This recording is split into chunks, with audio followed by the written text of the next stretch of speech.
ছয়টাকৈ ৰাশিৰ ভাগ্য পৰিৱৰ্তন হৈছে। এই ভাগ্য পৰিৱৰ্তন সমস্ত গ্ৰহৰ এক বিশেষ পৰিৱৰ্তন আৰু বহুকেইটা ৰাজযোগৰ ফলত সৃষ্টি হৈছে চমৎকাৰী সৌভাগ্যশালী এই ৰাজযোগ। বিশেষ অগ্ৰগতিৰ বতৰা, সমৃদ্ধিৰ বতৰা, জীৱন চক্ৰত, জীৱন বাটত বিভিন্ন ধৰণৰ পৰিৱৰ্তনে কিন্তু লগ দিব এইখিনি সময়ত। ওম গণেশায় নমঃ। নমস্কাৰ প্ৰিয় শ্ৰোতা দৰ্শক, আপোনালোকৰ ওচৰত পূৰ্বৰ ধৰণে এক বিশেষ ৰাশিফল লৈ আহিছো। জুলাই মাহত দুটাকৈ ৰাজযোগী সমৃদ্ধিৰ বতৰা দিব, অগ্ৰগতিৰ বতৰা দিব আৰু দুটাকৈ ৰাজযোগে ৰাজযোগ বিশেষ ৰাশি চক্ৰত সৌভাগ্যৰ সমৃদ্ধিৰ বতৰা লৈ সৃষ্টি হৈছে আৰু সমৃদ্ধিৰ বতৰা অগ্ৰগতিৰ বতৰাই আনন্দিত কৰিব বুলি কোৱা হৈছে বহু ৰাশিৰ ভাগ্যৰ ফলাফল। কপালত বিভিন্ন পৰিৱৰ্তন আহিব। সৰ্বতো প্ৰকাৰৰ ভাগ্য সমৃদ্ধি কোন কোন ৰাশি লাভ কৰিছে চাবলৈ আপোনালোকে নিশ্চয়কৈ ভিডিঅ'টো সম্পূৰ্ণকৈ চাব লাগিব। বিশেষভাৱে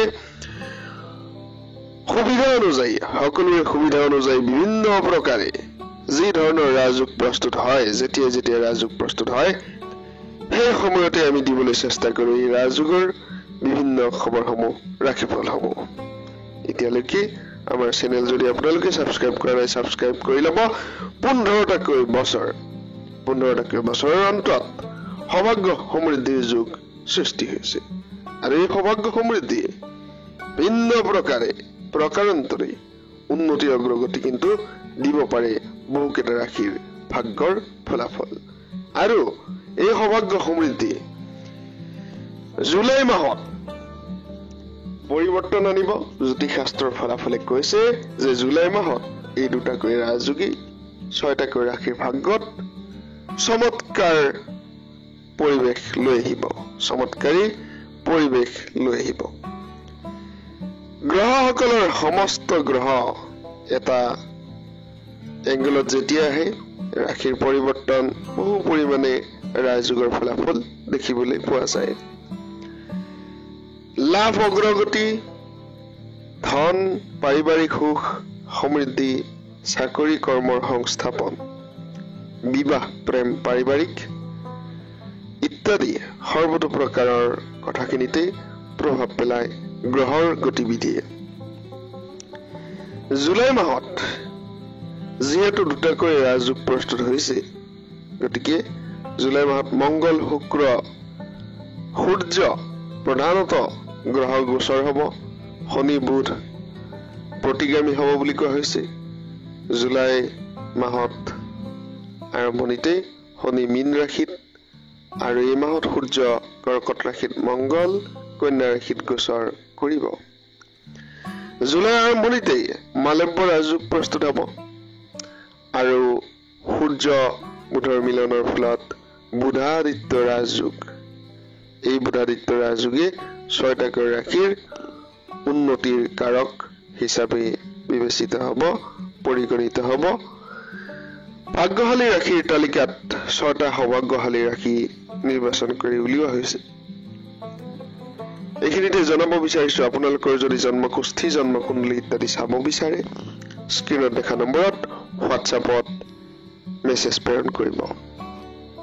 একেবাৰে নিম্নতম খৰচৰ বিনিময়ত চাই ল'ব পাৰিব আপোনাৰ ভাগ্যৰ ফলাফল, গ্ৰহৰ গতিবিধি, গ্ৰহৰ দশা, কি গ্ৰহৰ প্ৰতিকাৰ কৰিব লাগিব ইত্যাদি সবিশেষ।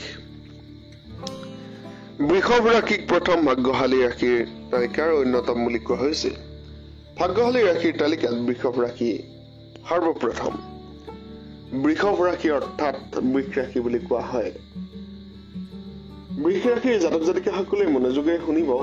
বৃষ ৰাশিৰ জাতক জাতিকাসকলৰ বিলাসবহুল যিকোনো সামগ্ৰী, দ্ৰব্য, আপোনাৰ জীৱন ধাৰণ প্ৰণালীৰ লগত জড়িত বয় বস্তু ক্ৰয় কৰিব পাৰিব। এই সময়কাল আপোনালোকৰ ইনকাম বহু পৰিমাণে ভাল হ'ব, আয় ভাল হ'ব। ইয়াৰ লগতে এই সময়ত চাকৰি কৰ্মক্ষেত্ৰত বহু পৰিমাণে সুফল পাব পাৰে। বিশেষভাৱে পূৰ্বপুৰুষৰ পৰা সন্মান সুবিধা বা পূৰ্বপুৰুষৰ আপোনালোকৰ পূৰ্বজসকলৰ কৰি থৈ যোৱা কৰ্মই আপোনাক লাভ দিব। জুলাই মাহত মালব্য ৰাজযোগ সৃষ্টি হোৱাৰ বাবে সুনাম আহিব, সফলতা আহিব, অৰ্থ প্ৰাপ্তিৰ সম্ভাৱনা বাঢ়িব। ভাগ্যশালী ৰাশি 2, দ্বিতীয় ভাগ্যশালী ৰাশি মিথুন ৰাশি। মিথুন ৰাশিৰ জাতক জাতিকাসকলে মনোযোগেৰে শুনিব। এই সময়ত আপোনালোকৰ অপৰিকল্পিতভাৱে পৰিকল্পনাসমূহ সফলতাৰে সমাপন হ'ব। যিকোনো ডাঙৰ পৰিকল্পনা। ইয়াৰ লগতে যোৱা কেইটামান মাহ যি অশান্তি অসুবিধা আছিল, সকলো প্ৰকাৰৰ অসুবিধা, অশান্তি ইত্যাদিও সামৰণি পৰিব। অসম্পন্ন কৰ্মসমূহ সম্পাদন হ'ব। বুধ গ্ৰহৰ প্ৰভাৱৰ কাৰণে আপোনাৰ এই মাহত কেৰিয়াৰ সম্পৰ্কে কিছু ক্ষেত্ৰত সুসংবাদ, চাকৰিৰ ফল বা কৰ্মপ্ৰাপ্তিৰ ফলো পাব পাৰে। ডাঙৰ অফাৰ পাব।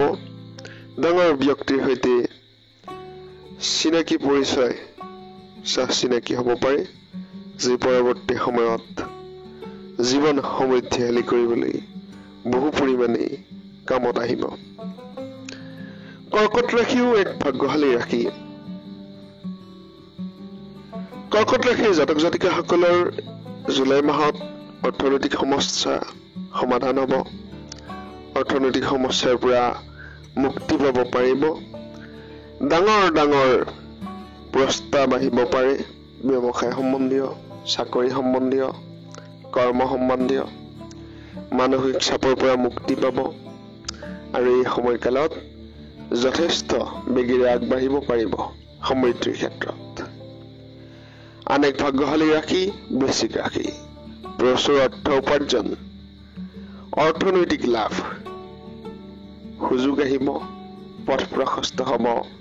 বিভিন্ন ক্ষেত্ৰত যি পথত আগবাঢ়িলে পৰৱৰ্তী সময়ত আপোনাৰ অৰ্থনৈতিক পৰিস্থিতি সুগম হ'ব।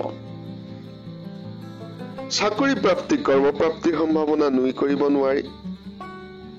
এই সময়কালত বিভিন্ন ধৰণৰ সৰু ডাঙৰ ৰথী মহাৰথীৰ সহযোগ পাব, সমৰ্থন পাব আৰু বিভিন্ন প্ৰকাৰে ৰৈ থকা কৰ্ম সম্পাদিত হ'ব, সম্পন্ন হ'ব। বিভিন্ন প্ৰকাৰে সন্মান লাভ, উন্নতি অগ্ৰগতিৰ বতৰা, অৰ্থ প্ৰাপ্তিৰ সম্ভাৱনা বাঢ়িছে।